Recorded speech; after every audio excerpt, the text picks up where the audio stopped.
बिस्मिल्लाहिर्रहमानिर्रहीम। अस्सलामु अलैकुम गाइस। आज हम देखेंगे यूजीसी नेट जेआरएफ में शामिल यूनिट 1 में मारफीमियात या सर्फियात के बारे में। मारफीमियात को ही हम सर्फियात भी कहते हैं। कल हमने देखा था सौतियात और फ़ोनीमियात के बारे में। सर्फियात को उर्दू में मारफीमियात भी कहते हैं, अंग्रेज़ी में इसे मार्फोलॉजी कहते हैं।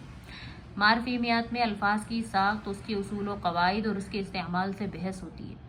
ज़ुबान की छोटी से छोटी बामाना इकाइयों जैसे अल्फाज की तस्गीर व तानीस, उनकी तादाद, हालात व कैफियत, ज़माना और अजदाद वगैरह का मुताला भी सर्फियात के ज़ेर साया किया जाता है।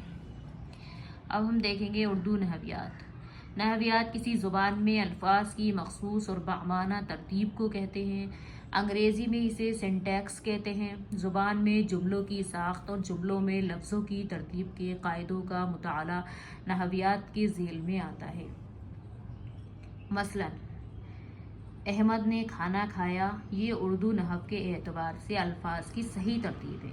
अगर उसके बदले यूँ कहा जाए कि खाना खाया अहमद ने, तो उसके माने की तरसील पेचीदगी का बाइस बनेगी। सर्फ नहव को मिलाकर ज़ुबान की कवायद मुरतब की जाती है। अब हम देखेंगे उर्दू मानियात।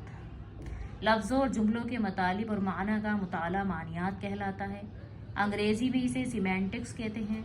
मानियात के ज़ेल में लफ्ज़ों और जुमलों के मतलब का ज़ुबानों पर क्या असर पड़ता है, लफ्ज़ और माना के दरमियान क्या रिश्ता है, ये रिश्ता मंतकी है या अलामती, इन सब हक़ाइक़ की खोज का पता इल्म मानी से ही लगाया जाता है। लफ्ज़ के माने की 3 कस्में हैं। नंबर 1 मरकज़ी माना, नंबर 2 इतलाक़ी माना, नंबर 3 जज्बाती माना।